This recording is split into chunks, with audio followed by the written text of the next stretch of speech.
ಗಣೇಶ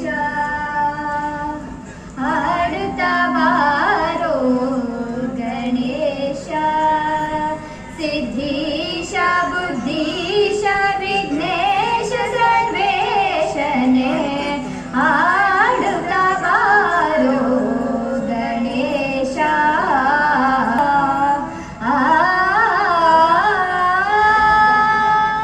ಕಿಂಕಿಣಿ ಜನ ಜನ ಗೆಜ್ಜೆಯ ನಾದ ಓಂಕಾರ ಜೇಂಕಾರ ಪ್ರಣವ ಸುನಾದ ಕಿಂಕಿಣಿ ಜನ ಜನ ಗೆಜ್ಜೆಯ ನಾದ ಓಂಕಾರ ಈ ದಿನ ನಮ್ಮ ನಿಮ್ಮೆಲ್ಲರ ನೆನಪಾಗಿ ಉಳಿಯಲಿ ಎಂದು ಆಶಿಸುತ್ತಾ ವಾಸವಿ ಪ್ರಗತಿ ವರ್ಷ 2025-26 ಈ ಸುಂದರ ವೈಭವೀಯುತ ಕಾರ್ಯಕ್ರಮಕ್ಕೆ ಆಗಮಿಸಿರುವ ಮಹನೀಯರಿಗೆ ಮತ್ತು ಸರ್ವರಿಗೂ ಸ್ವಾಗತ ಕೋರುವ ಅವಕಾಶ ದೊರೆತಿದ್ದು ನನ್ನ ಸೌಭಾಗ್ಯವಾಗಿದೆ.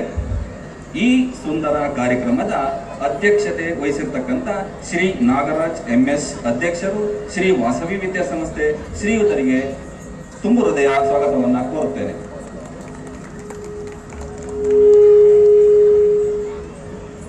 ಈ ದೀಪ ಪ್ರಜ್ವಲದ ಮೂಲಕ ಉದ್ಘಾಟಿಸಬೇಕೆಂದು ಶ್ರೀಯುತರಲ್ಲಿ ಕೇಳಿಕೊಳ್ಳುತ್ತೇನೆ. ವೇದಿಕೆಯ ಮೇಲಿರುವ ಎಲ್ಲ ಗಣ್ಯರು ಕೈಗೊಳಿಸಬೇಕಾಗಿ ಸವಿನಯ ಪ್ರಾರ್ಥನೆ. ದೀಪಂ ಬ್ರಹ್ಮಸ್ವರೂಪಂ, ದೀಪಂ ಪಾಪನಾಶಂ, ದೀಪಂ ದಾರಿದ್ರ್ಯನಾಶಂ, ದೀಪಂ ಮಾತೃಸ್ವರೂಪಂ, ದೀಪಂ ಮಾತೆ ನಮೋಸ್ತುತೆ.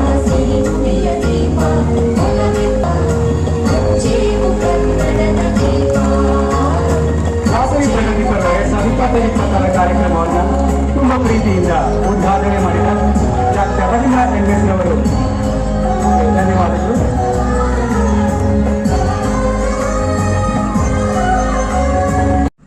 ನಾನು ವೈದ್ಯನಾಗಿರೋದ್ರಿಂದ ಈಗ ಪರಿಸ್ಥಿತಿ ನೋಡಿದ್ರೆ ನಮ್ಮ ದೇಶದಲ್ಲಿ ಬಹಳ ಒಳ್ಳೆಯ ಲೀಡರ್ಸ್ ಇದ್ದಾರೆ. ನಮ್ಮ ದೇಶದಲ್ಲಿ ಈಗ ಏನೇನೋ ಪ್ಲಾನ್ ಹಾಕೊಳ್ತಾ ಇದ್ದಾರೆ. ನಮ್ಮ ದೇಶ ಮುಂದೆ ತರಬೇಕು ಅಂತ ಎಲ್ಲರೂ ಪ್ರಯತ್ನ ಮಾಡ್ತಾ ಇದ್ದಾರೆ. ಅದು ಅವರು ಅಲ್ಲಿ ಕೂತ್ಕೊಂಡು ಮಾಡಿದ್ರೆ ಏನೂ ಪ್ರಯೋಜನ ಆಗೋದಿಲ್ಲ. ಒಂದೊಂದು ಹಳ್ಳಿಗೂ, ಒಂದೊಂದು ಚಿಕ್ಕ ಗ್ರಾಮದಲ್ಲೂ, ಒಂದೊಂದು ತಾಲೂಕಲ್ಲೂ ಕೂಡ ಆಗುವಂಥ ಒಂದು ಕಾರ್ಯಕ್ರಮನ ತಾವೆಲ್ಲ ದೃಢ ಮನಸ್ಸಿಂದ ರೂಪಿಸ್ಕೋಬೇಕಾಗತ್ತೆ. ನಮ್ಮ ಭಾರತ ದೇಶ ಮಹಾನ್ ದೇಶ. ಯಾವಾಗೂ 10,000 ವರ್ಷದಿಂದ ನಮ್ಮ ದೇಶ ಮಹಾನ್ ದೇಶ. ಮಧ್ಯೆಯಲ್ಲೂ ಸ್ವಲ್ಪ ಕುಂಠಿತವಾಗಿತ್ತು.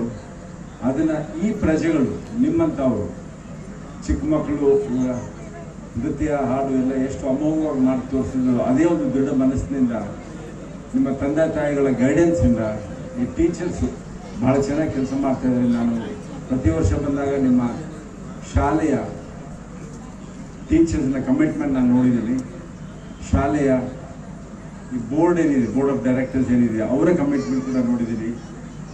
ಈ ಹುಳಿಯಾರು ಇಂಥ ಒಂದು ಶಾಲೆ ಪಡೆದಿದ್ದಕ್ಕೆ ಧನ್ಯ.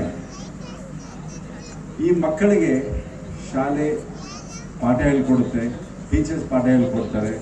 ಬಟ್ ಫಿಸಿಕಲ್ ಫಿಟ್ನೆಸ್ ಅನ್ನೋದು ಈಗಿನ ಕಾಲದ ಮಕ್ಕಳಿಗೆ ನಾನು ನೋಡ್ತಾ ಇರೋ ಥರ ಬಹಳನೇ ವ್ಯತ್ಯಾಸ ಆಗಿದೆ. ನಾವು ಚಿಕ್ಕವರಿದ್ದಾಗ ಹೇಗಿತ್ತು, ಇವಾಗ 3 ಹೊತ್ತು ಮೊಬೈಲ್ ಮುಂದೆ, TV ಮುಂದೆ, ಕಂಪ್ಯೂಟರ್ ಮುಂದೆ ಹುಡುಗರು ಕೂತಿರ್ತಾರೆ. ಖಂಡಿತ ಅದು ನಮ್ಮ ಆರೋಗ್ಯಕ್ಕಾಗಲಿ, ದೇಹದ ಆರೋಗ್ಯಕ್ಕಾಗಲಿ, ಮನಸ್ಸಿನ ಆರೋಗ್ಯಕ್ಕಾಗಲಿ ಎರಡಕ್ಕೂ ಕೆಟ್ಟಿದೆ. ನಾನು ನಮ್ಮ ಸ್ನೇಹಿತರಿಗೆ ಹೇಳ್ತಾ ಇದ್ದೆ, ಇವಾಗ 9 ವಯಸ್ಸು ಆಗೋ ತನಕ ಮಕ್ಕಳಿಗೆ ಮೊಬೈಲ್ ಆಗಲಿ, TV ಆಗಲಿ ತೋರಿಸಬಾರ್ದು. ಹಿರಿಯರು TV ಮುಂದೆ ಕೂತ್ಕೊಳ್ತಾರೆ. ಮಕ್ಕಳು ಸುತ್ತ ಇದ್ದಾಗ ಮೊಬೈಲ್ ಇಟ್ಕೊಂಡಾಗ ಏನಾಗ್ತದೆ ಅಂದರೆ, ಮಕ್ಕಳು ಇದೇ ನಾರ್ಮಲ್ ಅಂದ್ಕೊಂಡ್ಬಿಡ್ತಾರೆ. ಇದೇ ಪ್ರಪಂಚದಲ್ಲಿ ಹೀಗೆ ನಡೀತಾರೆ ಅಂದ್ಕೊಂಡು ನೋಡ್ತಾರೆ. ನಮ್ಮ ಕ್ಲಿನಿಕ್ಗೆ ಬರ್ತಾರೆ. ನಾವು ಪರೀಕ್ಷೆ ಮಾಡಬೇಕಾದ್ರೆ ಕಣ್ಣನ್ನ ಮಗು ಅಳುತ್ತೆ ಸಾಧಾರಣವಾಗಿ. ಅದು ಹೇಗೆ ಸುಧಾರಿಸ್ಕೊಂಡು ನಮಗೆ ಗೊತ್ತು. ತಂದೆ ತಾಯಿ ಮೊಬೈಲ್ ಇಟ್ಕೊತಾರೆ. ಈ ಮೊಬೈಲಲ್ಲಿ ನೋಡಪ್ಪ ಇದು ಗೇಮ್ ಇದೆ, ಆಡು, ಅವಾಗ ನಾನು ಪರೀಕ್ಷೆ ಮಾಡ್ಬೇಕಂತ ಅವ್ರು ನನಗೆ ಹೇಳ್ತಾರೆ. ಸೊ ಅದು ಸರಿ ಇಲ್ಲ. ನಾವು ಇಮಿಡಿಯೇಟಾಗಿ ಹೇಳ್ತೀವಿ, 9ನೇ ವಯಸ್ಸು ತನಕ ಯಾವುದೇ ಮಗು ಕೈಯಲ್ಲಿ ದಯವಿಟ್ಟು ಆ ರೇಡಿಯೇಷನ್ ಇರುತ್ತೆ, ಆ ಕಿರಣಗಳಿರುತ್ತೆ, ಅದರದ್ದು ಒಂದು ದೃಶ್ಯದ ಪ್ರಭಾವ ಇರುತ್ತೆ ಕಣ್ಮೇಲೆ. ಅದನ್ನು ಶಿಸ್ತಿನಿಂದ ಅವಾಯ್ಡ್ ಮಾಡಬೇಕಾಗತ್ತೆ. ಪ್ರತಿ ದಿವಸ, ಇವಾಗ ಕೊರೋನಾ ಬಂದಮೇಲೆ ಎಲ್ಲರೂ ಮನೆಯಲ್ಲೇ ಇದ್ವಿ. ಪ್ರತಿ ದಿವಸ ನಾವು ವೈದ್ಯಕೀಯ ರಂಗದವ್ರು ನಾವು ಏನು ಹೇಳೋದು ಅಂದರೆ, ಅಟ್ಲೀಸ್ಟ್ 2 ಗಂಟೆ ಕಾಲ 4 ಗೋಡೆಯಿಂದ ಆಚೆ ಬಂದು ಮಕ್ಕಳು ಅವ್ರ ಪೇರೆಂಟ್ಸು, ಅವ್ರ ಅಂಕಲ್, ಆಂಟಿ, ಯಾರೇ ಬ್ರದರ್ ಸಿಸ್ಟರ್ಸ್ ಅವ್ರು ಆಚೆ ಬಂದು 2 ಗಂಟೆ ಕಾಲ ವಾತಾವರಣದಲ್ಲಿ ಸ್ಪೆಂಡ್ ಮಾಡಬೇಕು. ಸ್ಕೂಲಿಗೂ ಅದೇ ವಿನಂತಿ ನಾನು ಕೇಳ್ತೀನಿ. ಮಕ್ಕಳಿಗೆ ಈ ಬಯಲಲ್ಲಿ ಬಿಟ್ಬಿಡಿ, ಆಟ ಆಡ್ಕೊಳ್ಳಿ. ಅವರು ಸ್ಕೂಲಲ್ಲಿ ಕಟ್ ಹಾಕ್ಬಿಡಿ. 4 ಗೋಡೆಯಿಂದ ಆಚೆ ಬಂದು 2 ಗಂಟೆ ಅವ್ರು ಖರ್ಚು ಮಾಡಬೇಕಾಗುತ್ತೆ. ಅದರಿಂದ ಅವ್ರ ಆರೋಗ್ಯ ಯಾವತ್ತಿಗೂ ಭಾಳ ಚೆನ್ನಾಗಿರುತ್ತೆ. ಈ 2 ಮಾತು ಹೇಳಿಬಿಟ್ಟು ನನ್ನ ಒಂದು ಚಿಕ್ಕ ಒಂದು ಉದ್ಘಾಟಕರಾಗಿ ಆಗಮಿಸಿರುವ ಡಾಕ್ಟರ್ MS ರವೀಂದ್ರರವರನ್ನು ಪರಿಚಯಿಸುವುದು ನನಗೆ ಹೆಮ್ಮೆಯ ವಿಷಯ. ಡಾಕ್ಟರ್ MS ರವೀಂದ್ರ ಅವರು ಖ್ಯಾತ ನೇತ್ರ ರೋಗ ತಜ್ಞರು, ಶಿಕ್ಷಣ ಪ್ರೇಮಿ ಹಾಗೂ ಸಮಾಜ ಸೇವಕರು. 5 ದಶಕಗಳಿಗೂ ಹೆಚ್ಚು ಕಾಲ ನೇತ್ರ ಚಿಕಿತ್ಸಾ ಕ್ಷೇತ್ರದಲ್ಲಿ ಸೇವೆ ಸಲ್ಲಿಸಿರುವ ಇವರು MBBS ಮತ್ತು ನೇತ್ರರೋಗ ಶಾಸ್ತ್ರದಲ್ಲಿ MD ಪದವಿಗಳನ್ನು ಪಡೆದು ದೇಶ ವಿದೇಶಗಳಲ್ಲಿ ಉನ್ನತ ಫೆಲೋಶಿಪ್ ತರಬೇತಿಯನ್ನು ಪೂರ್ಣಗೊಳಿಸಿದ್ದಾರೆ. ಇಂತಹ ಗಣ್ಯ ವ್ಯಕ್ತಿಗಳು ಇಂದು ನಮ್ಮೊಂದಿಗಿರುವುದು ನಮ್ಮೆಲ್ಲರ ಸೌಭಾಗ್ಯ. ವರ್ಷಕ್ಕೆ ಒಬ್ಬ ಭಾರತೀಯರಿಗೆ ಮಾತ್ರ ನೀಡಲಾಗುವ UNCನ ಯೂನಿವರ್ಸಿಟಿ ಆಫ್ ರೆಚೆಸ್ಟರ್ನಲ್ಲಿ ಕಾರ್ನಿಯಾ ಮತ್ತು ಹೊರಾಂಗಣ ಕಣ್ಣು ರೋಗಗಳಲ್ಲಿ ಫೆಲೋಶಿಪ್ ಗೌರವಕ್ಕೆ ಪಾತ್ರರಾಗಿದ್ದಾರೆ. ವಿದ್ಯೆ ನೀಡುವ ವಿನಯವೇ ಮನುಷ್ಯನ ನಿಜವಾದ ಆಭರಣ ಎಂಬುದಕ್ಕೆ ನಮ್ಮ ಶ್ರೀಯುತ MS ರವೀಂದ್ರ ಅವರು ಉತ್ತಮ ನಿದರ್ಶಕರು. ಸೇವೆಯೇ ಸುಖದ ಹಾದಿ, ಪರೋಪಕಾರವೇ ಪುಣ್ಯದ ಕೆಲಸ ಎಂಬ ಮಾತಿನಂತೆ ಕಾರ್ತಿಕ್ ನೇತ್ರಾಲಯ ಇನ್ಸ್ಟಿಟ್ಯೂಟ್ ಆಫ್ ಆಫ್ಥಲ್ಮಾಲಜಿ ಬೆಂಗಳೂರು ಸಂಸ್ಥೆಯ ಅಧ್ಯಕ್ಷ ಹಾಗೂ ವೈದ್ಯಕೀಯ ನಿರ್ದೇಶಕರಾಗಿ ಅವರು ಸಾವಿರಾರು ರೋಗಿಗಳಿಗೆ ದೃಷ್ಟಿ ನೀಡುವ ಮಹತ್ವದ ಕಾರ್ಯವನ್ನು ನಿರಂತರವಾಗಿ ನಡೆಸುತ್ತಿದ್ದಾರೆ. ಗುರಿ ಇರಲಿ, ಗುರಿ ತಲುಪುವ ಛಲವಿರಲಿ ಎಂಬ ಸ್ವಾಮಿ ವಿವೇಕಾನಂದರ ವಾಣಿಯಂತೆ ತಮ್ಮ ಶಿಕ್ಷಣಾನುಭವದ ಮೂಲಕ ತಮ್ಮ ಗುರಿಯಾದ ಸಾವಿರಾರು ಅಂಧರ ಬಾಳಿಗೆ ಬೆಳಕಾಗಿದ್ದಾರೆ. ಶ್ರೀಯುತರ ಇಂತರ ಸಾಧನೆಗಳನ್ನು ಗುರುತಿಸಿ ಶ್ರೀ ಶ್ರೀ ಶ್ರೀ ಶಿವಕುಮಾರ ಮಹಾಸ್ವಾಮೀಜಿಗಳು ಸಿದ್ಧಗಂಗಾ ಮಠ ಇವರಿಂದ 1999ರಲ್ಲಿ ನೇತ್ರ ವೈದ್ಯರತ್ನ ಪ್ರಶಸ್ತಿ, ಶಾಂತವೀರ ಸ್ವಾಮೀಜಿ ಅವರಿಂದ 2011ರಲ್ಲಿ ಕರ್ನಾಟಕ ಶ್ರೇಷ್ಠ ಮಾನವ ರತ್ನಶ್ರೀ ಪ್ರಶಸ್ತಿ, ಉತ್ತರಾಖಂಡ ರಾಜ್ಯ ನೇತ್ರ ರೋಗ ಸಂಘದಿಂದ 2012ರಲ್ಲಿ ಡಾಕ್ಟರ್ ವಿನೋದ್ ಅರಾರ ಉಪನ್ಯಾಸ ಪ್ರಶಸ್ತಿ, ಏಷ್ಯಾ ಪೆಸಿಫಿಕ್ ಆಫ್ಥಲ್ಮಾಲಜಿ ಅಕಾಡೆಮಿ ಅವರಿಂದ distinguish international service award, Karnataka ನೇತ್ರರೋಗ ಸಂಘದಿಂದ ಜೀವಮಾನ ಸಾಧನಾ ಪ್ರಶಸ್ತಿ, ಇನ್ನು ಅನೇಕ ಕರ್ನಾಟಕ ಸೇರಿದಂತೆ ದೇಶದ ವಿವಿಧ ಭಾಗಗಳಲ್ಲಿ ಅವರ ಸೇವೆಗೆ ಅನೇಕ ಪ್ರತಿಷ್ಠಿತ ಪ್ರಶಸ್ತಿಗಳು ಮತ್ತು ಗೌರವಗಳು ಲಭಿಸಿವೆ. ವೈದ್ಯಕೀಯ ಸೇವೆಯನ್ನು ಮಾನವೀಯತೆಯೊಂದಿಗೆ ಸಂಯೋಜಿಸಿದ ಡಾಕ್ಟರ್ MS ರವೀಂದ್ರ ಅವರು ನಿಷ್ಠೆ, ಶಿಸ್ತು ಮತ್ತು ಸೇವಾ ಭಾವನೆಯ ಪ್ರತೀಕವಾಗಿ ಗುರುತಿಸಲ್ಪಟ್ಟಿದ್ದಾರೆ. ಅಷ್ಟೇ ಅಲ್ಲದೆ ವಾಸವಿ ವಿದ್ಯಾಸಂಸ್ಥೆಯ ವಾಸವಿ ಕುಟುಂಬದ ಮಕ್ಕಳಿಗಾಗಿ ಶುದ್ಧ ಕುಡಿಯುವ ನೀರಿನ ಘಟಕವನ್ನು ಸ್ಥಾಪಿಸಿದ್ದು ಶಾಲೆಯ ಶ್ರೇಯೋಭಿವೃದ್ಧಿಗೆ ಇಂದಿಗೂ ಶ್ರಮಿಸುತ್ತಿರುವ ಕೊಡುಗೈ ದಾನಿಗಳು ನಮ್ಮ ಶ್ರೀಯುತ ಡಾಕ್ಟರ್ MS ರವೀಂದ್ರ ಸರ್ ಅವರು. ವಿಶ್ವಕವಿ ರವೀಂದ್ರನಾಥ ಟ್ಯಾಗೋರ್ ಅವರು ಹೇಳಿದಂತೆ, ಬೆಳಕು ಹಂಚುವುದು ಹಣತೆಯ ಕೆಲಸ, ಜ್ಞಾನ ಹಂಚುವುದು ಗುರುವಿನ ಕೆಲಸ ಎಂಬಂತೆ ಅಂಧರ ಪಾಲಿನ ಆಶಾಕಿರಣ ನಮ್ಮ ಅತಿಥಿಗಳ ಸಾಧನೆ, ಸಮಾಜ ಸೇವೆ ಅಪಾರ. ಇವರ ಮಾರ್ಗದರ್ಶನ ನಮ್ಮ ವಿದ್ಯಾರ್ಥಿಗಳಿಗೆ ದಾರಿದೀಪವಾಗಲಿ. ತಂದೆಯ ನಡೆಯುವ ಹಾದಿಯಲ್ಲೇ ಮುಂದುವರಿಯುತ್ತಿರುವ ಮತ್ತೋರ್ವ ಅತಿಥಿ ಡಾಕ್ಟರ್ ತುಳಸಿ ರವೀಂದ್ರ ಮೇಡ. ಈ ಕಾರ್ಯಕ್ರಮದ ಅತಿಥಿಗಳು ಸರಳ ವ್ಯಕ್ತಿತ್ವದ ಉನ್ನತ ವಿಚಾರಧಾರೆ ಹೊಂದಿರುವ ಇವರಿಬ್ಬರಿಗೂ ಸಹ ತಮ್ಮೆಲ್ಲರ ಜೋರಾದ ಚಪ್ಪಾಳಿಯೊಂದಿಗೆ ಗೌರವಿಸೋಣ. ಧನ್ಯವಾದಗಳು.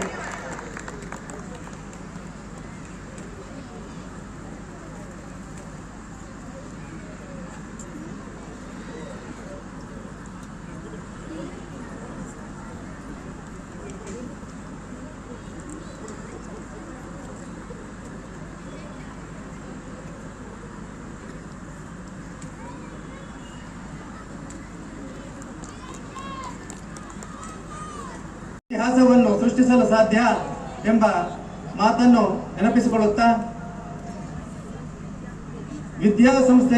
ವಾಸವಿ ವಿದ್ಯಾಸಂಸ್ಥೆಯ ಇಂದಿನ ಪ್ರಗತಿಯನ್ನು ನೋಡಲು ನಾವು ಇತಿಹಾಸವನ್ನು ನೆನಪು ಮಾಡಿಕೊಳ್ಳಬೇಕಾಗ್ತದೆ.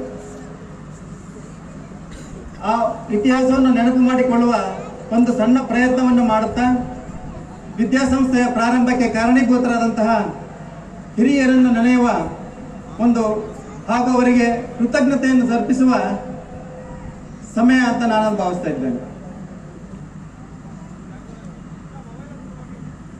60ರ ದಶಕದಲ್ಲಿ, ಅಂದರೆ ಈಗ 60 ವರ್ಷಗಳ ಹಿಂದೆ ಗ್ರಾಮೀಣ ಪ್ರದೇಶಗಳಲ್ಲಿ ವಿದ್ಯಾಸಂಸ್ಥೆಗಳ ಅಂದರೆ ಶಾಲೆಗಳ ಕೊರತೆ, ವಿದ್ಯಾರ್ಜನೆಗಾಗಿ ಮಕ್ಕಳು ಬಹಳ ದೂರ ಹೋಗಬೇಕಾಗಿತ್ತು. ಕೆಲವು ಕುಟುಂಬಗಳಲ್ಲಿ ಹೊರ ಪ್ರದೇಶಗಳಿಗೆ, ಪರಸ್ಥಳಗಳಿಗೆ ಕಳಿಸ್ಲಿಕ್ಕೆ ತೊಂದರೆಯಾದಂತಹ ಸಂದರ್ಭದಲ್ಲಿ ಹುಳಿಯಾರಿನ ಆರ್ಯವೈಶ್ಯ ಸಮಾಜದ ಹಿರಿಯರು ಸಮಾಜಕ್ಕೆ ಸರ್ವಸ್ವ ಸ್ವಂತಕ್ಕೆ ಸ್ವಲ್ಪ ಅನ್ನುವ ಧ್ಯೇಯದೊಂದಿಗೆ ಹಾಗೂ ಸಮಾಜಕ್ಕೆ ಏನಾದರೂ ಒಂದು ಕೊಡುಗೆಯನ್ನು ನೀಡಬೇಕು, ವಿದ್ಯಾಭ್ಯಾಸದಲ್ಲಿ ಬಹಳ ತೊಂದರೆ ಆಗ್ತಾ ಇದೆ, ಅದರಲ್ಲೂ ಮುಖ್ಯವಾಗಿ ವಿದ್ಯಾರ್ಥಿನಿಯರಿಗೆ ಕೊಡಬೇಕಾದಂತಹ ಮಹತ್ವವಾದಂತಹ ಕಾರ್ಯವನ್ನ ಮಾಡಬೇಕು ಅಂತೇಳಿ ಒಂದು ತೀರ್ಮಾನಕ್ಕೆ ಬಂದು ಅದರ ಪ್ರತಿಫಲವಾಗಿ 1969ರಲ್ಲಿ ತುಮಕೂರು ಜಿಲ್ಲೆಯ 2ನೇ ಬಾಲಿಕಾ ಪ್ರೌಢಶಾಲೆಯಾಗಿ ವಾಸವಿ ವಿದ್ಯಾಸಂಸ್ಥೆ ಅಡಿಯಲ್ಲಿ ಪ್ರಾರಂಭವಾಯಿತು ಅಂತ ಹೇಳಲಿಕ್ಕೆ ನಾನು ಬಹಳಷ್ಟು ಹೆಮ್ಮೆ ಪಡ್ತೇನೆ. ನಮ್ಮ ಪೂರ್ವಜರ ಬಗ್ಗೆ ಗೌರವವನ್ನು ಹೊಂದುತ್ತೇನೆ. ಶಾಲೆಯ ಪ್ರಾರಂಭ ಅಷ್ಟು ಸುಲಭದ ಮಾತಲ್ಲ. ಪ್ರಾರಂಭದಲ್ಲಿ ಬೆರಳೆಣಿಕೆಯಷ್ಟು ವಿದ್ಯಾರ್ಥಿನಿಯರೊಂದಿಗೆ ಪ್ರಾರಂಭವಾದ ಶಾಲೆ ಬಹಳಷ್ಟು ಜನರ ಬದುಕನ್ನು ಕಟ್ಟಿಕೊಟ್ಟಿದೆ. ಇಂದು ಬಹಳಷ್ಟು ವಿದ್ಯಾರ್ಥಿಗಳು ವಾಸವಿ ವಿದ್ಯಾಸಂಸ್ಥೆಯ ಅಡಿಯಲ್ಲಿ ಓದಿದಂತಹ ವಿದ್ಯಾರ್ಥಿಗಳು ವೈದ್ಯರಾಗಿದ್ದಾರೆ, ವಕೀಲರಾಗಿದ್ದಾರೆ, ಚಾರ್ಟರ್ಡ್ ಅಕೌಂಟೆಂಟ್ಸ್ ಆಗಿದ್ದಾರೆ, ಶಿಕ್ಷಕರಾಗಿದ್ದಾರೆ, ದೊಡ್ಡ ದೊಡ್ಡ ಉದ್ಯಮಿಗಳ ಕೈಗಾರಿಕೋದ್ಯಮಿಗಳಾಗಿದ್ದಾರೆ. ಆಡುಮುಟ್ಟದ ಸೊಪ್ಪಿಲ್ಲ ಎಂಬ ರೀತಿಯಲ್ಲಿ ಎಲ್ಲ ಕ್ಷೇತ್ರಗಳಲ್ಲೂ, ಪ್ರತಿಯೊಂದು ಕ್ಷೇತ್ರಗಳಲ್ಲೂ ಸಹ ನಮ್ಮ ವಾಸವಿ ವಿದ್ಯಾಸಂಸ್ಥೆಯ ವಿದ್ಯಾರ್ಥಿಗಳು ತಮ್ಮ ಸೇವೆಯನ್ನು ಸಲ್ಲಿಸ್ತಾ ಇದ್ದಾರೆ. ಇದು ನಮ್ಮ ಊರಿಗೆ, ನಮ್ಮ ಸಮಾಜಕ್ಕೆ ಬಹಳ ಹೆಮ್ಮೆ ತರುವಂತಹ ವಿಷಯ ಅಂತೇಳಿ ನಾನಾದರೂ ಭಾವಿಸ್ತೇನೆ. ಪ್ರಾರಂಭದಲ್ಲಿ ಬಾಡಿಗೆ ಕಟ್ಟಡದಲ್ಲಿ ಪ್ರಾರಂಭವಾದಂತಹ ವಾಸವಿ ವಿದ್ಯಾ ಸಂಸ್ಥೆಯ ಪ್ರೌಢಶಾಲಾ ವಿಭಾಗ ಜನಾಂಗದ ಆರ್ಯವೈಶ್ಯ ಮಂಡಳಿ, ವಾಸವಿ ಯುವಜನ ಸಂಘ, ಆರ್ಯವೈಶ್ಯ ಮಂಡಳಿ ಹಾಗೂ ಸಮಾಜದ ಎಲ್ಲ ವರ್ಗದ ಜನರ ತನು ಮನ ಧನಗಳಿಂದ, ಸಮಾಜದ ಹಿರಿಯರ ಒಂದು ದೇಣಿಗೆಯಿಂದ ಇವತ್ತು ಸುಂದರವಾದ ವಿದ್ಯಾಸೌಧವಾಗಿ ನಿಮ್ಮ ಕಣ್ಣ ಮುಂದೆ ನಿಂತಿದೆ. 90ರ ದಶಕದಲ್ಲಿ ಕಾಲ ಬದಲಾದಂತೆ ವಿದ್ಯಾರ್ಥಿಗಳ ಮತ್ತು ವಿದ್ಯೆಯ ಕಲಿಕೆ ಬದಲಾದಂತೆ ಆಂಗ್ಲ ಮಾಧ್ಯಮದ ಮೋಹ, ಆಂಗ್ಲ ಮಾಧ್ಯಮದ ಅನಿವಾರ್ಯತೆಯನ್ನು ಮನಗಂಡು 1990-91ರಲ್ಲಿ ವಾಸವಿ ಆಂಗ್ಲ ಮಾಧ್ಯಮ ಶಾಲೆಯನ್ನ ನಮ್ಮ ಹಿರಿಯರು ಸ್ಥಾಪಿಸಿರ್ತಾರೆ. ಈ ವಾಸವಿ ಆಂಗ್ಲ ಮಾಧ್ಯಮ ಶಾಲೆಯಲ್ಲಿ ಎಲ್ಲ ರೀತಿಯ ಬೋಧನಾ ಕ್ರಮಗಳನ್ನ ಹೊಂದಿರುತ್ತೇವೆ. ಸ್ಪರ್ಧೆಯ ಯುಗದಲ್ಲಿ ಮಕ್ಕಳಿಗೆ ಕೊಡಬೇಕಾದಂತಹ ವಿದ್ಯೆಗಳು ಅವರಿಗೆ, ಪೋಷಕರಿಗೆ ಹೊರೆಯಾಗದಂತೆ ಕಡಿಮೆ ದರದಲ್ಲಿ ಉತ್ತಮವಾದ ಶಿಕ್ಷಣವನ್ನು ಕೊಡುತ್ತಿರುವ ಏಕೈಕ ಸಂಸ್ಥೆ ಅಂದರೆ ಅದು ವಾಸವಿ ವಿದ್ಯಾಸಂಸ್ಥೆ. ವಿದ್ಯಾಸಂಸ್ಥೆಯಲ್ಲಿ ಬಹುರಾಷ್ಟ್ರೀಯ ಕಂಪನಿಯ ಸಹಭಾಗಿತ್ವದೊಂದಿಗೆ ಸ್ಪೋಕನ್ ಇಂಗ್ಲಿಷ್, ಉತ್ತಮವಾದಂತಹ ಕಂಪ್ಯೂಟರ್ ಲ್ಯಾಬ್, ಸುಸಜ್ಜಿತವಾದಂತಹ ವಿಜ್ಞಾನ ಪ್ರಯೋಗಾಲಯ, ವಿಶಾಲವಾದ ಮೈದಾನ, ನುರಿತ ಮಾತೃ ಹೃದಯದ ಶಿಕ್ಷಕ ವೃಂದವನ್ನು ಹೊಂದಿದ್ದೇವೆ. ತಾಲೂಕು ಮಟ್ಟ, ಜಿಲ್ಲಾ ಮಟ್ಟ, ರಾಜ್ಯ ಮಟ್ಟಗಳಲ್ಲಿ ಉತ್ತಮ ಶಿಕ್ಷಕ ಪ್ರಶಸ್ತಿಯನ್ನು ಪಡೆದಂತಹ ಶಿಕ್ಷಕರಿದ್ದಾರೆ. ಇಂತಹ ಒಂದು ವಿದ್ಯಾಸಂಸ್ಥೆಯ ಎಲ್ಲ ರೀತಿಯ ಆಗುಹೋಗುಗಳಿಗೆ ಹೆಗಲಾಗಿ ನಿಂತಿರತಕ್ಕಂತಹ ವಾಸವಿ ವಿದ್ಯಾಸಂಸ್ಥೆಯ ಆಡಳಿತ ಮಂಡಳಿ, ಬೆನ್ನೆಲುಬಾಗಿ ನಿಂತಿರುವ ಆರ್ಯವೈಶ್ಯ ಮಂಡಳಿ, ಇವರಿಗೂ ಸಹ ನಾವು ಈ ಸಂದರ್ಭದಲ್ಲಿ ನೆನೆಸಬೇಕಾಗುತ್ತೆ. ನಮ್ಮ ಶಾಲೆಯ ವಿದ್ಯಾರ್ಥಿಗಳು ಕ್ಲಸ್ಟರ್ ಮಟ್ಟ, ತಾಲೂಕು ಮಟ್ಟ, ಜಿಲ್ಲಾ ಮಟ್ಟ ಹಾಗೂ ವಿಭಾಗೀಯ ಮಟ್ಟಗಳಲ್ಲಿ ಅತ್ಯುತ್ತಮವಾಗಿ ಆಟವಾಡಿ ಪ್ರಶಸ್ತಿಗಳನ್ನು ಗಳಿಸಿ ಊರಿಗೆ, ಶಾಲೆಗೆ, ತಂದೆ ತಾಯಿಗಳಿಗೆ ಕೀರ್ತಿಯನ್ನು ತಂದಿರುತ್ತಾರೆ. 2023ರಲ್ಲಿ ಸಂಜನಾ ಎಂಬ ವಿದ್ಯಾರ್ಥಿ ರಾಜ್ಯಕ್ಕೆ 5ನೇ ರ್ಯಾಂಕ್ ಪಡೆದು ನಮ್ಮ ಊರಿಗೆ ನಮ್ಮ ಶಾಲೆಗೆ ಅತ್ಯುತ್ತಮವಾದಂತಹ ಹೆಸರನ್ನು ತಂದುಕೊಟ್ಟದ್ದು ಸಹ ನಾವು ಹೆಮ್ಮೆಯಿಂದ ಹೇಳ್ಕೋಬಹುದು. ಹಾಗೆ 2024-25ನೇ ಇಸವಿಯಲ್ಲಿ SSLC ಪರೀಕ್ಷಾ ಫಲಿತಾಂಶ 100% ಫಲಿತಾಂಶ ಪಡೆದ ತಾಲೂಕಿನ ಏಕೈಕ ಶಾಲೆ ಅಂದ್ರೆ ಅದು ವಾಸವಿ ವಿದ್ಯಾಸಂಸ್ಥೆ, ವಾಸವಿ ಆಂಗ್ಲ ಮಾಧ್ಯಮ ಶಾಲೆ. ಈ ಸಾಧನೆಗೈದಂತಹ ನಮ್ಮ ವಿದ್ಯಾರ್ಥಿಗಳಿಗೂ ಅವರಿಗೂ ಪೂರಕವಾಗಿ ನಿಂತು ಅವರಿಗೆ ಬೋಧನೆಯನ್ನು ಮಾಡಿದಂತಹ ಶಿಕ್ಷಕರೊಂದಕ್ಕೂ ನಮ್ಮ ಆಡಳಿತ ಮಂಡಳಿ ಪರವಾಗಿ ನಾವು ಭಾರಿ ಅಭಿನಂದನೆಗಳನ್ನು ಅರ್ಪಿಸುತ್ತೇವೆ. ಕ್ರೀಡಾ ಕ್ಷೇತ್ರದಲ್ಲಿ ಪ್ರತಿಭಾ ಕಾರಂಜಿ ಯಾವುದೇ ಕ್ಷೇತ್ರದಲ್ಲಿ ತಗೊಂಡ್ರೆ ಇವತ್ತು ವಾಸವಿ ವಿದ್ಯಾಸಂಸ್ಥೆ ಹೆಸರು ಬಹಳ ಮುಂಚೂಣಿಯಲ್ಲಿದೆ. ಪ್ರತಿಷ್ಠಿತವಾದಂತಹ ಒಂದು ವಿದ್ಯಾಸಂಸ್ಥೆ ಎನ್ನುವ ಹೆಗ್ಗಳಿಕೆಯನ್ನು ಗಳಿಸಿದೆ. ಶಾಲೆಯ ಪ್ರಗತಿಯ ಬಗ್ಗೆ ಹೇಳಲಿಕ್ಕೆ ಸಮಯ ಸಾಲದು.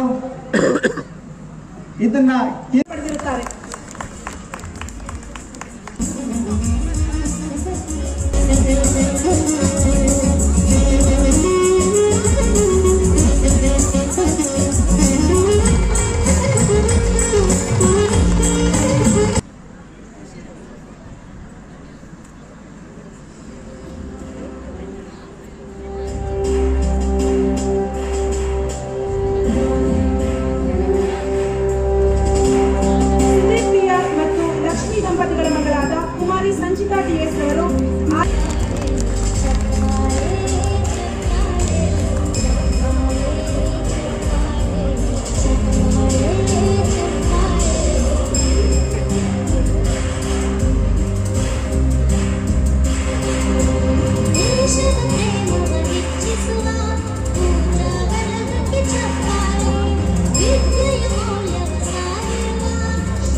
ಮೊದಲು ಯಾಕೆ ಬರಲಿಲ್ಲ ನಾನು? ತುಂಬ ಚೆನ್ನಾಗಿ ಬರಬೇಕಾದ್ರೆ ಡಾಕ್ಟರ್ ಹಾದಿಯಲ್ಲಿ ಬರ್ತಾ ನನಗೆಲ್ಲ ಹೇಳ್ತಾ ಇದ್ರು ಹುಳಿಯಾರ ಬಗ್ಗೆ, ತಮ್ಮ ಬಾಲ್ಯದ ಅನುಭವಗಳನ್ನು ಅದೆಲ್ಲ ಹೇಳ್ತಾ ಇದ್ರು. ತುಂಬ ಸಂತೋಷ ಆಯಿತು. ಹಾಗೆ ಹೋಗಿ ಶಾಲೆ ನೋಡ್ಕೊ ಬಂದೆ. ನನ್ನ ಮುಖ್ಯ ಚಂದ ಅನಿಸಿದ್ದೇನು ಗೊತ್ತಾ? ಅದು ಆಡಳಿತ ಮಂದಿಯವರಿಗೆ ಮತ್ತು ಶಿಕ್ಷಕರಿಗೆ ಇರುವಂಥ ಪ್ರೀತಿ ಶಾಲೆ ಬಗ್ಗೆ ಬಹಳ ಮುಖ್ಯ. ಅದು ಅವು ಶಾಲೆಯನ್ನು ತೋರಿಸ್ತಿರ್ಬೇಕಾದ್ರೆ ತಮ್ಮ ಮನೆಗಿಂತ ಹೆಚ್ಚು ಪ್ರೀತಿಯಿಂದ ತೋರಿಸ್ತಾ ಇದ್ರು. ಆ ಶಿಕ್ಷಕಿಯರು ಬಂದು ಮಾತಾಡಬೇಕಾದ್ರೆ ಅವ್ರ ಕಣ್ಣಲ್ಲಿ ಶಾಲೆ ಬಗ್ಗೆ ತುಂಬ ಪ್ರೀತಿ ಇದ್ದದ್ದು ಕಾಣಿಸ್ತು. ಇದಿದ್ರೆ ಸಾಕು ಶಾಲೆ ಚೆನ್ನಾಗಿ ಬೆಳೀತದೆ. 56 ವರ್ಷ ಆಯಿತು ಶಾಲೆ ಶುರುವಾಗಿ ಅಂತ ಹೇಳ್ತಾರೆ. ಅರ್ಧ ಶತಮಾನಕ್ಕಿಂತ ಹೆಚ್ಚಾದಂಥ ಶಾಲೆ. ಅದೆಷ್ಟು ಜನ ಮಕ್ಕಳಿಗೆ SSLC ಪರೀಕ್ಷೆ ಮಾಡಿ ಕಳಿಸಿದೆಯೋ ಗೊತ್ತಿಲ್ಲ. ಅವ್ರು ಹೇಳಿದ ಹಾಗೆ ಎಲ್ಲೆಲ್ಲೋ ಎತ್ತರದ ಜಾಗದಲ್ಲಿ ಮಕ್ಕಳಿದ್ದಾರೆ. ಈಗ ಇಲ್ಲಿ ಓದಿದವರು ಎತ್ತರದ ಜಾಗದಲ್ಲಿ ಇದ್ದಾರೆ. ಒಂದು ಶಾಲೆಯ ಸಾರ್ಥಕ್ಯ ಇರೋದೇ ಅಲ್ಲಿ. ಶಾಲೆ ಎಷ್ಟು ದೊಡ್ಡದು ಅಂದರೆ ಅಲ್ಲಿ ಕಲಿತಂಥ ಮಕ್ಕಳು ಏನು ಮಾಡ್ತಿದ್ದಾರೆ ಅನ್ನೋದ್ರ ಮೇಲೆ ಗೊತ್ತಾಗುವಂಥದ್ದು. ಆ ರೀತಿಯಿಂದ ವಾಸವಿ ವಿದ್ಯಾಸಂಸ್ಥೆ ತುಂಬ ಒಳ್ಳೆ ಹೆಸರನ್ನು ಮಾಡಿದೆ. ತಾವು ಇಷ್ಟೊಂದು ಜನ ಪಾಲಕರು ಬಂದಿದ್ದೀರಿ, ಭಾಳ ಸಂತೋಷ ನನಗೆ. ಆದರೆ ಒಂದು ನನಗೆ ಸಣ್ಣದೊಂದು ಹೆದರಿಕೆ ಇದೆ. ಹೆದರಿಕೆ ಏನು ಅಂದರೆ, ಇಷ್ಟು ದಿವಸ ಆದದ್ದು ಬೇರೆ, ಇನ್ನು ಮುಂದೆ ಆಗಬೇಕಾದದ್ದು ಬೇರೆ. ತಾವೆಲ್ಲ ಗಮನಿಸಿದ್ದೀರಿ, ಬಹಳ ಹಿಂದೆ ಹೇಳ್ತಾ ಇದ್ವಿ ನಾವು ನಮ್ಮ ಭಾರತೀಯ ಸಂಸ್ಕೃತಿ ಎಷ್ಟು ಗಟ್ಟಿಯಾದದ್ದು. ಯಾರು ಏನು ಆಕ್ರಮಣ ಮಾಡಿದ್ರು ಭಾರತೀಯ ಸಂಸ್ಕೃತಿ ಅಲುಗಾಡ್ಸೋಕ್ಕಾಗಲಿಲ್ಲ. ಯಾರ್ಯಾರೋ ದಾಳಿ ಮಾಡಿದ್ರು ನಮ್ಮ ಮೇಲೆ, ಸಂಸ್ಕೃತಿ ಅಲುಗಾಡ್ಸೋಕ್ಕಾಗಲಿಲ್ಲ ಅಂತ ನಾನು ಹೇಳ್ತಿದ್ದೆ, ಎಲ್ಲರೂ ಹೇಳ್ತಾ ಇದ್ರು. ನನಗೀಗ ಧೈರ್ಯ ಇಲ್ಲ. ಯಾಕೆ ಗೊತ್ತಾ? ಮೊದಲು ವೈರಿಗಳು ದಾಳಿ ಮಾಡಿದಾಗ ವೈರಿಗಳು ಯಾರು ಅಂತ ಕಾಣಿಸ್ತಾ ಇತ್ತು ನಮಗೆ, ಅವ್ರ ವಿರುದ್ಧ ಹೋರಾಡಬಹುದಾಗಿತ್ತು. ಆದರೆ ವೈರಿಗಳು ನಮ್ಮ ಡ್ರಾಯಿಂಗ್ ಹಾಲಲ್ಲೇ ಕೂತಿದ್ದಾರೆ, ನಮ್ಮ ಮನೆಯಲ್ಲೇ ಇದ್ದಾರೆ ಅಲ್ವಾ? ನಿಮ್ಮ ಮನೆಯಲ್ಲಿ ವಾತಾವರಣ ಬದಲಾಗಿದ್ದ ನೀವು ಕಂಡಿದ್ದೀರಿ. ಟಿವಿ ಇದೆ, ಮೊಬೈಲ್ ಇದೆ, ಟ್ಯಾಬ್ ಅಂತೂ ಕೊಡ್ತೀವಿ ಕೆಲವರಿಗೆ. ಈ ಕೊಟ್ಟಾಗ ಮಕ್ಕಳಿಗೆ ಇಡೀ ಜಗತ್ತೇ ಅವ್ರ ಬೊಗಸೆಯಲ್ಲಿ ಸೇರಿಕೊಂಡಿದೆ. ಮೊದಲು ಮನೆಯಲ್ಲಿ ಸತ್ಯನಾರಾಯಣ ಪೂಜೆ ಅಂತಂದ್ರೆ ಎಲ್ಲರೂ ಕೂತ್ಕೋತಾ ಇದ್ರು. ಈಗ ಬನ್ರೋ ಪೂಜೆ ನಮಸ್ಕಾರ ಮಾಡಿ ಬನ್ರೋ ಅಂದ್ರೆ ಒಳಗಡೆ MTV ನಡೀತಾ ಇರುತ್ತೆ. ಹುಡುಗರು ಅದನ್ನ ನೋಡ್ಬೇಕಾ ಇದನ್ನ ನೋಡ್ಬೇಕಾ? ದೊಡ್ಡ ಸಮಸ್ಯೆ ನಾನು ಎದುರಿಸ್ತಾ ಇರೋದು ಈಗ ಮಕ್ಕಳೊಳಗೆ ಅಂತಂದ್ರೆ, ಮಕ್ಕಳು ಯಾವುದೋ ಒಂದು ಲೋಕದಲ್ಲಿದ್ದಾರೆ, ನಾವೊಂದು ಲೋಕದಲ್ಲಿದ್ದೀವಿ. ನಮಗೆ ಗೊತ್ತಿಲ್ಲದ ಹಾಗೆ ನಮ್ಮ ಮನೆಯಲ್ಲಿ ಆಗ್ತಿದ್ದಂಥ ಪೂಜೆ ಪುನಸ್ಕಾರಗಳು ಕಮ್ಮಿ ಆಗ್ತಾ ಇದ್ದಾವೆ. ಹೌದಲ್ಲ? ನೀವೇ ಪರೀಕ್ಷೆ ಮಾಡಿ ನೋಡಿ. ನಿಮ್ಮ ಮನೇಲಿ ಅಜ್ಜಿ ಯಾರಾದರೂ ಇದ್ರೆ ಹಬ್ಬ ಬಂದ್ರೆ ಎಲ್ಲರಿಗಿಂತ ಮೊದಲು ಹೇಳೋರು ಅವರೇ ಸಿದ್ಧ ಹಾಗೆ ರೆಡಿ ಮಾಡಿ, ಹೇಳ್ರಿ ಹಬ್ಬ ಬಂತು, ಹೇಳ್ರಿ ರೆಡಿ ಮಾಡ್ರಿ ಅನ್ಬೇಕು ಅವ್ರು. ಆ ಸಂಸ್ಕೃತಿ ಸ್ವಲ್ಪ ಈಗ ಬದಲಾಗ್ತಾ ಇದೆ. ಹಾಗಾದ್ರೆ ಮಕ್ಕಳಿಗೆ ಸಂಸ್ಕೃತಿ ಉಳಿಸ್ಬೇಕಾದ್ರೆ ಏನ್ ಮಾಡ್ಬೇಕು ನಾವು? ಅದಕ್ಕೆ ಮುಖ್ಯವಾಗಿ ಬೇಕಾದದ್ದು ಶಿಕ್ಷಣ ಅಂತ ಹೇಳಿದೆ ನಾನು. ಶಿಕ್ಷಣ ಅಂದ್ರೆ ಸರ್ಟಿಫಿಕೇಟ್ ಅಲ್ಲ, ನನ್ನ ಪ್ರಕಾರ ಮಾರ್ಕ್ಸ್ ಕಾರ್ಡ್ ಅಲ್ಲ, ಸರ್ಟಿಫಿಕೇಟ್ ಅಲ್ಲ. ಎಲ್ಲಿ ಮಕ್ಕಳಿಗೆ ಸಂಸ್ಕೃತಿ ಸಿಗುತ್ತೋ, ತನ್ನ ತಂದೆ ತಾಯಿ ಬಗ್ಗೆ ಪ್ರೀತಿ ಇದೆಯೋ, ಭಾಷೆ ಬಗ್ಗೆ ಪ್ರೀತಿ ಇದೆಯೋ, ತನ್ನ ದೇಶದ ಬಗ್ಗೆ ಪ್ರೀತಿ ಇದೆಯೋ, ಅದು ಸಂಸ್ಕೃತಿ ಲಕ್ಷಣ. ತುಂಬಾ ಸುಲಭವಾಗಿ ಹೇಳೋದಾದ್ರೆ, ಅದು ಕರಗಿ ಹೋದ್ರೆ ಸರ್ಟಿಫಿಕೇಟ್ ಏನೂ ಬೆಲೆ ಇಲ್ಲ. ನಾನು ನೋಡಿದ್ದೇನೆ, ಎಷ್ಟೋ ಮಂದಿ ಪ್ರತಿ ಪರೀಕ್ಷೆಯಲ್ಲಿ ಫಸ್ಟ್ ರ್ಯಾಂಕ್ ಬಂದು ಬದುಕಿನುದ್ದಕ್ಕೂ ಮೂರ್ಖರಾಗಿದ್ದನ್ನು ಕಂಡಿದ್ದೆ. ಆದ್ರೆ ರ್ಯಾಂಕ್ ಬರದೆ ದೊಡ್ಡವರಾದವ್ರನ್ನೂ ಕಂಡಿದ್ದೆ. ರ್ಯಾಂಕ್ ಪರೀಕ್ಷೆಗಾಯ್ತು, ಜೀವನಕ್ಕೆ ಏನ್ ಮಾಡಬೇಕು ಅಲ್ವಾ? ನಾವೀಗ ಚಿಂತೆ ಮಾಡಬೇಕಾದದ್ದು ಮಕ್ಕಳ ಜೀವನಕ್ಕೆ ಏನ್ ಮಾಡಬೇಕು. ನಾನು ನಿಮ್ಮಲ್ಲಿ ಬಿಡ್ಕೋಬೇಕಾದದ್ದು ಇಷ್ಟೇನೆ, ಪಾಲಕರಲ್ಲಿ ನಿಮ್ಮ ಮಕ್ಕಳು ತುಂಬಾ ಚೆನ್ನಾಗಿ ಬೆಳೆಸ್ಬೇಕು. ನೀವು ಕಣ್ಣಲ್ಲಿ ಕಣ್ಣಿಟ್ಟು ಬೆಳೆಸ್ಬೇಕು. ಈ ಸಂದರ್ಭದಲ್ಲಿ ಇನ್ನು ಪುಣ್ಯಕ್ಕೆ ನೀವು ಹೊಳೆಯಾರಲ್ಲಿದ್ದೀರಿ, ಚೆನ್ನಾಗಿದ್ದೀರಿ. ಬೆಂಗಳೂರು ಅಂತ ಊರಿದ್ದು ಇನ್ನೂ ಕಾಳಜಿ ಮಾಡ್ಬೇಕಾಗತ್ತೆ. ಯಾಕಂದ್ರೆ ಹೊರಗಡೆ ಏನೇನಾಗತ್ತೆ ಅಂತ ಗೊತ್ತಿಲ್ಲ ನಮಗೆ, ಮಕ್ಕಳಿಗೆ ಅದೆಲ್ಲ ಪ್ರಭಾವ ಆಗಿದೆ. ನಾವು ಮನೆಯಲ್ಲಿ ಮಕ್ಕಳನ್ನ ಚೆನ್ನಾಗಿ ಪಾಲಿಸ್ಬೇಕಾದ್ರೆ ನಾವು ಪಾಲಕತ್ವದ ಜವಾಬ್ದಾರಿ ಬಹಳ ದೊಡ್ಡದು ಬೇಕಾಗುತ್ತೆ. ಯಾಕೆ ಪಾಲಕರ ಬಗ್ಗೆ ಹೇಳ್ತಾ ಇದ್ದೀನಿ ಅಂದ್ರೆ, 3 ಥರದ ಪಾಲಕರು ಇರ್ತಾರೆ ಅಂತ ಹೇಳ್ತಾರೆ. ಅದು ಎಷ್ಟು ಜನ ಪಾಲಕರಿದ್ದಾರೋ ಅಷ್ಟು ಥರ ಇರ್ತಾರೆ. ಆದ್ರೆ ಸಾಮಾನ್ಯವಾಗಿ ಅವ್ರನ್ನೆಲ್ಲ 3 ಗುಂಪಲ್ಲಿ ಆರಿಸ್ತಾರೆ. 3 ಥರದ ಪಾಲಕರು ಇರ್ತಾರೆ. ಮೊದಲೇದವರು ಅತಿ ಪ್ರೀತಿ ಮಕ್ಕಳ ಮೇಲೆ. ಪ್ರೀತಿ ಇರ್ಬೇಕಾದ್ದೇ ಮಕ್ಕಳ ಮೇಲೆ, ಇಲ್ಲ ಅಂತಲ್ಲ. ತೀರಾ ಪ್ರೀತಿ ಆದ್ರೆ ಕಷ್ಟ. ತಾವು ನೋಡಿದ್ದೀರಿ ಮಕ್ಕಳನ್ನ ಕೆಲವ್ರನ್ನ ಇಳಿಸೋಲ್ಲ, ಎತ್ಕೊಂಡು ಅಡ್ಡಾಡೋದು. 5 ವರ್ಷ ಎತ್ಕೊಂಡು ಅಡ್ಡಾಡೋದೆ. ನಾನು ಒಂದ್ಸಲ ಟ್ರೈನ್ನಲ್ಲಿ ಹೋಗ್ತಿರ್ಬೇಕಾದ್ರೆ ನನ್ನ ಎದುರಿನ ಬರ್ತಲ್ಲಿ ಒಬ್ರು ಗಂಡ ಹೆಂಡತಿ ಕೂತಿದ್ರು. ಇಬ್ರು ಡಾಕ್ಟರ್ ಅವರು. ಒಂದು 5-6 ವರ್ಷದ ಮಗು ಇತ್ತು, ಹುಡುಗಿ ಇತ್ತು. ಇಬ್ರು ಊಟ ಮಾಡಿಸ್ತಾ ಇದ್ರು ಹುಡುಗಿಗೆ. ಊಟ ಮಾಡಿಸ್ತಾ ಇದ್ರು ಅಂದ್ರೆ ಬಹಳ ಚಂದ ಹೇಳ್ದಂಗೆ ಆಯ್ತು. ಈ ಅಪ್ಪ ಒಂದು ತುತ್ತು ಹಾಕ್ತಾರೆ, ಅಮ್ಮ ಒಂದು ತುತ್ತು ಹಾಕ್ತಾರೆ ಬಾಯಲ್ಲಿ. ಆ ಹುಡುಗಿ ತಿಂತ ಇಲ್ಲ.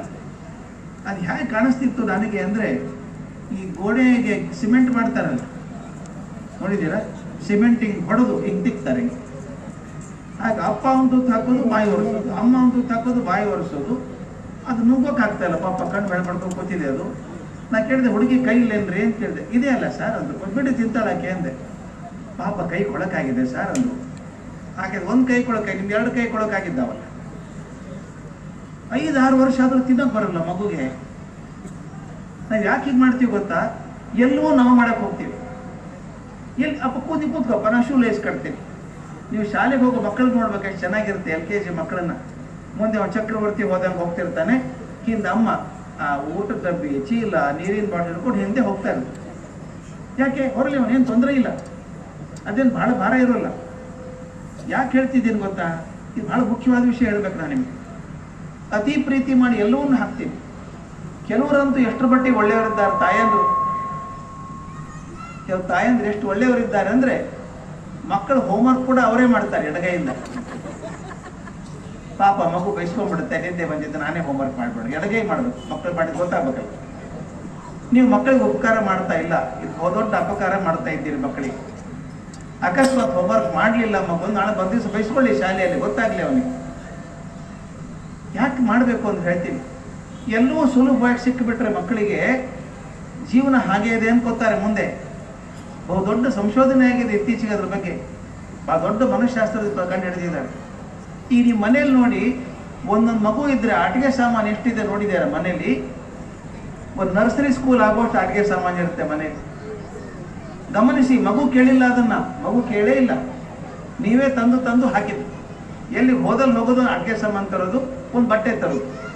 ಎಷ್ಟು ಬಟ್ಟೆ ತಂದಿದ್ದೀವಿ ನಾವು ಮಗುಗೆ ಅಂದರೆ ಅದು 3ನೇ ಸಲ ಹಾಕೊಳ್ಳಲ್ಲ, ಅದು ಅಷ್ಟು ದೊಡ್ಡದಾಗಿರುತ್ತೆ ಅನ್ನೋದು. ಅಯ್ಯೋ ಪಾಪ 2 ಸಲನೂ ಹಾಕಲಿಲ್ಲ ಮಗುಗೆ, ದೊಡ್ಡದಾಗ್ಬಿಡುತ್ತೆ. ಯಾಕೆ ತಂದ್ರಿ? ನಾವು ಯಾಕೆ ಇಷ್ಟು ಅಡುಗೆ ಸಾಮಾನು ತಂದು ಹಾಕಿದ್ದೀವಿ? ಮಗು ಕೇಳಿಲ್ಲ. ಒಂದು ವಿಷಯ ತಿಳ್ಕೊಳ್ಳಿ, ಆ ಮಗು ತಾನು ಬೆಳೆದೇ ಹೋದರೆ ಅಲ್ಲೇ ಬಿದ್ದಿರುತ್ತೆ ಕಪಾಟಿಗಳಿಗೆ, ಮಗು ನೋಡಲ್ಲ ಕೂಡ. ಅದು 4 ಆಟಿಕೆ ಸಾಮಾನು ಕಳೆದ್ರೂ ಅದು ಗೊತ್ತಾಗಲ್ಲ ಅದಕ್ಕೆ. ಯಾವಾಗ ವಸ್ತುಗಳ ಜೊತೆಗೆ ಸಂಬಂಧ ಕಮ್ಮಿ ಆಗ್ತಾ ಹೋಯ್ತೋ, ಅದೇ ನಾನು ಶಾಲೆಯಲ್ಲಿದ್ದಾಗ ನಮ್ಮ ಅಪ್ಪನಿಗೆ ಒಂದು ಟೆನ್ನಿಸ್ ಬಾಲ್ ಕೊಡಿಸು ಅಂತ ಕೇಳಿದ್ದೆ.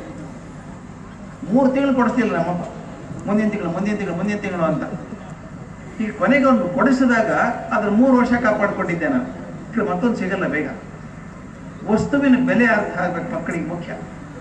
ಎಲ್ಲಿ ವಸ್ತುವಿನ ಬೆಲೆ ಅರ್ಥ ಆಗಲ್ವೋ, ಇವತ್ತು ಸಂಶೋಧನೆ ಮಾಡಿದ್ದಾರೆ, ಮಕ್ಕಳಿಗೆ ವಸ್ತುವಿನ ಬೆಲೆ ಕಮ್ಮಿ ಆದ ಹಾಗೆ ಇವನ ಜೀವನ ಸಂಬಂಧಗಳ ಬೆಲೆ ಕೂಡ ಕಮ್ಮಿ ಆಗ್ತಾ ಹೋಗುತ್ತೆ ಅಂತ.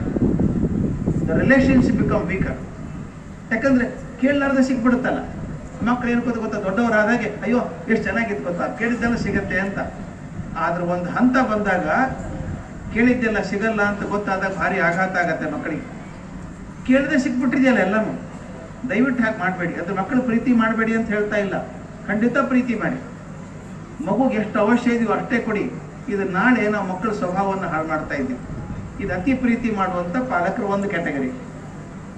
2ನೇದವರಿದ್ದಾರೆ, ಅದು ನೀವು ಯಾರು ಇರ್ಲಿಕ್ಕಿಲ್ಲ ಅನ್ಕೊಂಡಿದ್ದೀರ ಅದ್ರೊಳಗೆ, ಯಾಕಂದ್ರೆ ಇದ್ರೆ ಬರ್ತಾ ಇರಲಿಲ್ಲ ನೀವು. 2ನೇದವ್ರು ಏನು ಗೊತ್ತಾ, ಅವ್ರಿಗೆ ಏನೇನು ಚಿಂತೆ ಇಲ್ಲ. ಫೀಸ್ ಕಟ್ಟಿದೀವಲ್ಲ ಶಾಲೆಗೆ, ನೋಡ್ಕೋತಾರೆ ಶಾಲೆಯವರು. ಏನು ಕೇಳಿದ್ರು ಶಾಲೆ ಫೀಸ್ ನೋಡ್ಕೋತಾರೆ ಎಲ್ಲ. 2 ಹಾದಿ ಇತ್ತು, ನಮ್ಗೇನು ಗೊತ್ತಾಗೋದಿಲ್ರಿ ಏನು ಮಾಡ್ತೀವಿ ನಾವು ಅನ್ನೋದು. ಇದು ಟೈಮ್ ಇಲ್ಲ ಅನ್ನೋದು. ಇಂಡಿಫರೆಂಟ್ ಪೇರೆಂಟ್ಸ್ ಅಂತ. ಅವ್ರ ಮನೆಗೆ ಹೋಗಿ ಕೇಳ್ಬೇಕ್ರಿ ಯಜಮಾನ್ರಿಗೆ, ನಿಮ್ಮ 2ನೇ ಮಗು ಯಾವ ಕ್ಲಾಸಲ್ಲಿ ಓದ್ತಾಳೆ? 2ನೇ ಮಗುನ ಯಾವ ಕ್ಲಾಸಕ್ಕೆ 10th ಕೇಳು. ಇವ್ರು ಗೊತ್ತೇ ಇರಲ್ಲ ಯಾವ ಕ್ಲಾಸ್ ಅಂತ ಗೊತ್ತಿಲ್ಲ. ಇದು ಬೇಜವಾಬ್ದಾರಿತನ, ಇದು ತುಂಬ ಬೇಜವಾಬ್ದಾರಿತನ. ನೀವು ಪಾಠ ಮಾಡಿ ಅಂತ ಯಾರೂ ಹೇಳ್ತಾ ಇಲ್ಲ. ಮಗು ಯಾವ ಕ್ಲಾಸಿಗೆ ಓದ್ತದೆ ಅಂತ ಆದ್ರೆ ಗೊತ್ತಿರ್ಬೇಕಲ್ಲ ಅಲ್ವಾ? ಆಗಾಗ ಶಾಲೆಗೆ ಬಂದು ಕೇಳಬೇಕು. ಕೆಲವು ಶಾಲೆಗೆ ಬರೋದೇ ಇಲ್ರಿ, ಹೆಡ್ ಮಾಸ್ಟರ್ ಕೇಳಿದ್ರೆ ಗೊತ್ತಾಗತ್ತೆ ನನಗೆ. ಪೇರೆಂಟ್ಸ್ ಮೀಟಿಂಗ್ ಲೆಟರ್ ಕಳಿಸಿ ಏನು ಮಾಡಿದ್ರು ಬರಲ್ಲ. ನಮ್ಗೇನು ಮಾಡಿದ್ರಿ? ಕೊಟ್ಟಿದ್ದೀವಲ್ಲ ಶಾಲೆ ಫೀಸ್ ಕೊಟ್ಟಿದ್ದೀವಲ್ಲ. ಶಾಲೆ ಅಂದ್ರೆ ಲಾಂಡ್ರಿ ಅಲ್ಲ. ಒಳಗೆ ಬಟ್ಟೆ ಕೊಟ್ಟರೆ ಅವ್ರು ಮಗದು ಇಸ್ತ್ರಿ ಮಾಡಿ ಕೊಡ್ತಾನೆ ನಿಮ್ಗೆ. ಹಾಗಲ್ಲ ಶಾಲೆ. ಶಾಲೆಯಲ್ಲಿ ಒಂದು ಕ್ಲಾಸಲ್ಲಿ 40 ಮಕ್ಕಳಿದ್ದಾರೆ, ನಿಮ್ಮ ಮನೆಯಲ್ಲಿ ಇರೋದು ಒಂದೇ. ಅದಕ್ಕೆ ನೀವು ಕಾಳಜಿ ಮಾಡಬೇಕು. ಮಗು ಬಗ್ಗೆ ನೀವು ಜಾಸ್ತಿ ಗಮನ ಕೊಡಬೇಕು. ಇಲ್ಲಿ ಶಾಲೆಯಲ್ಲಿ ಕೊಡಲ್ಲ ಅಂತಲ್ಲ, ಕೊಡ್ತಾರೆ, ಮನೆಯಲ್ಲಿ ತಾವು ಕೊಡಬೇಕಾಗತ್ತೆ. ಇದು 2ನೇ ಥರ ಪೇರೆಂಟ್ಸ್. ಇನ್ನು 3ನೇ ಥರ ಇದ್ದಾರೆ, ಅವ್ರು ಇನ್ನು ಬೇರೆ ಸ್ಪೆಷಲ್. ಅವ್ರು ತುಂಬ ಬಿಗಿ. ಎಷ್ಟು ಬಿಗಿ ಅಂದರೆ ಮಕ್ಕಳನ್ನ ಹೆದರಿಸಿಟ್ಬಿಡು. ಕೈ ಕಟ್ಕೊಂಡು ಕೂತ್ಕೋ, ಹೇಳ್ದಂಗೆ ಕೇಳೋ. ಎಷ್ಟು ಹೆದರಿಸಿರ್ತಾರೆ ಅಂದ್ರೆ ಹುಡುಗರು ಕೈ ಕಟ್ಕೊಂಡು ಹಿಂಗೆ ಕೂತಿರ್ತಾವೆ. ಅಪ್ಪ ಅಭಿಮಾನಿಯಿಂದ ಹೇಳೋದು, ನನ್ನ ಮಗ ಕೈ ಬಿಚ್ಚಬೇಡ ಅಂದ್ರೆ ಹಾಗೆ ಕೂತಿರ್ತಾನೆ ಸಾಯಂಕಾಲವರೆಗೂ. ಏನು ಅಚೀವ್ಮೆಂಟ್ ಅದು?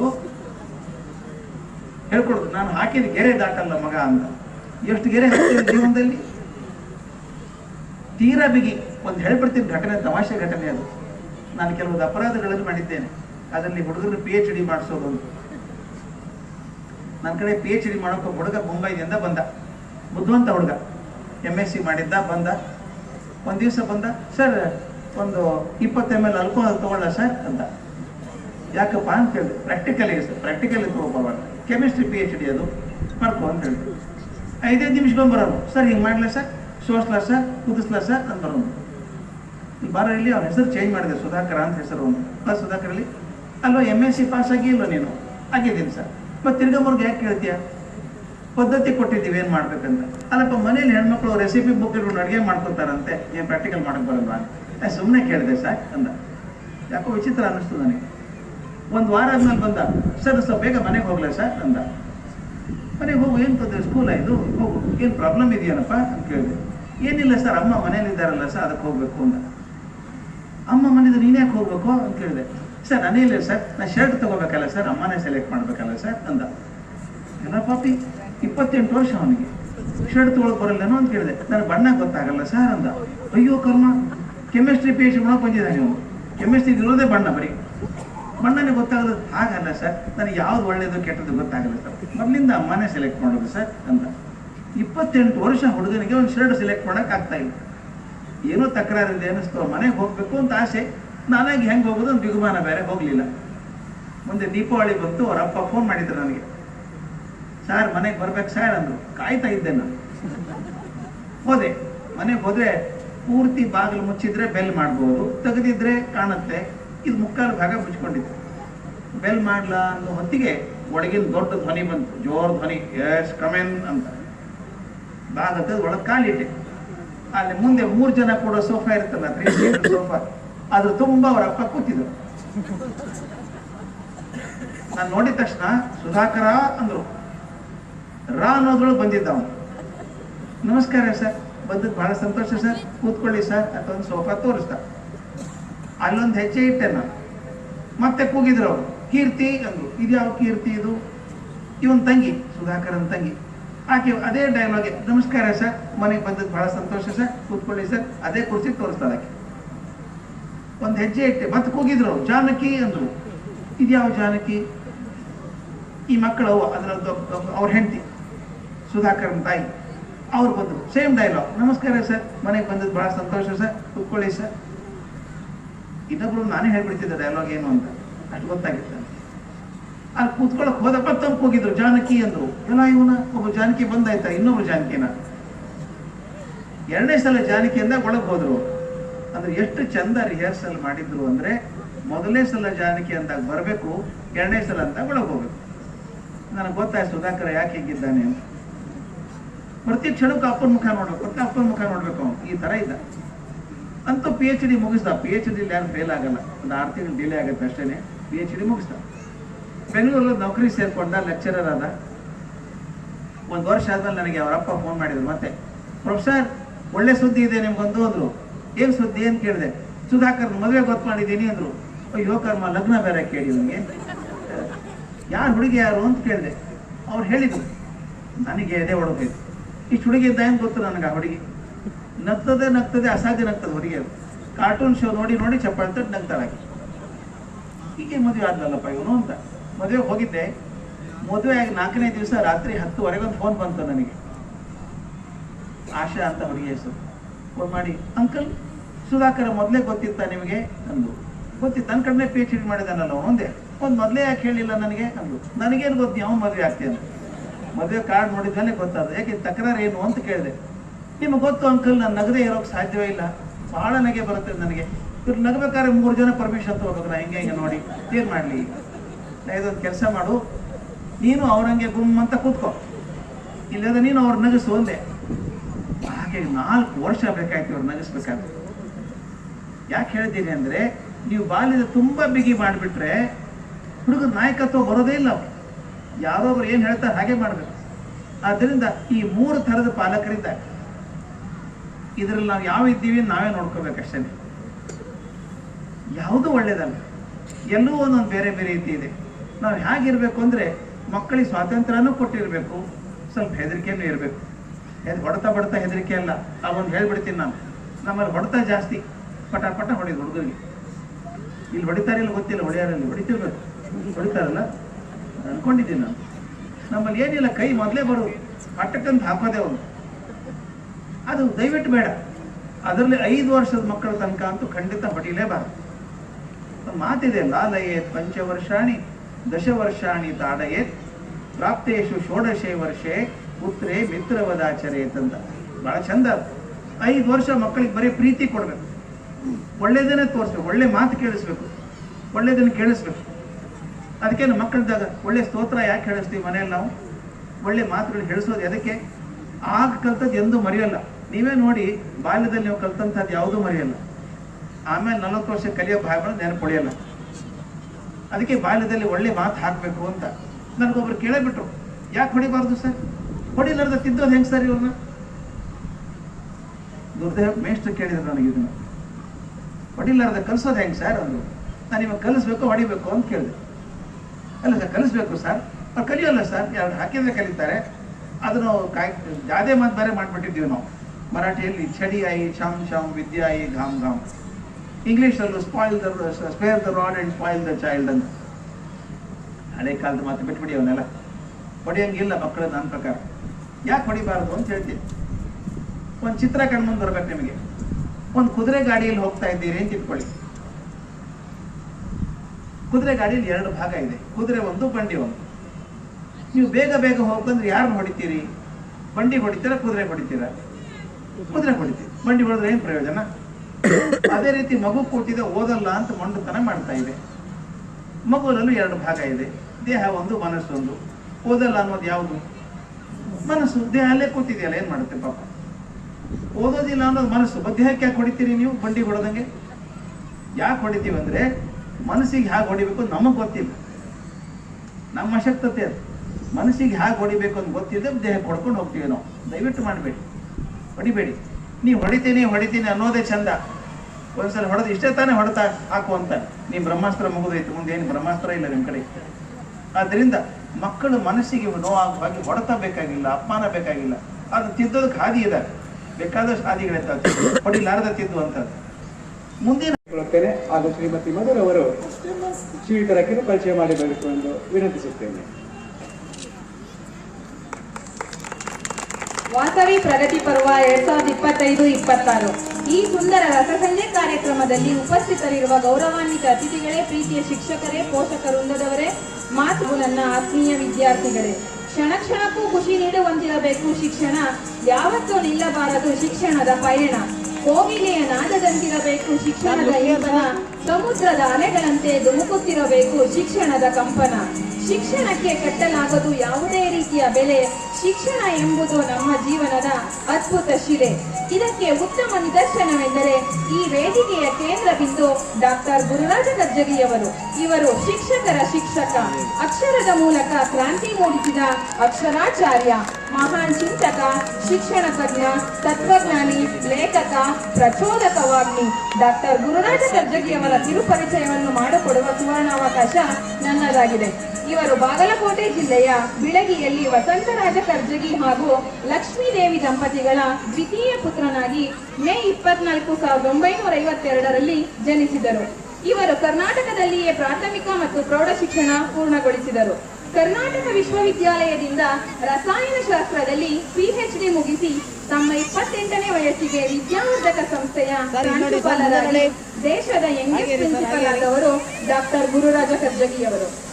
ಈ ಅವಧಿಯಲ್ಲಿ ಅಂತಾರಾಷ್ಟ್ರೀಯ ಜರ್ನಲ್ಗಳಲ್ಲಿ ಸಂಶೋಧನಾ ಲೇಖನಗಳನ್ನು ಪ್ರಕಟಿಸಿದರು.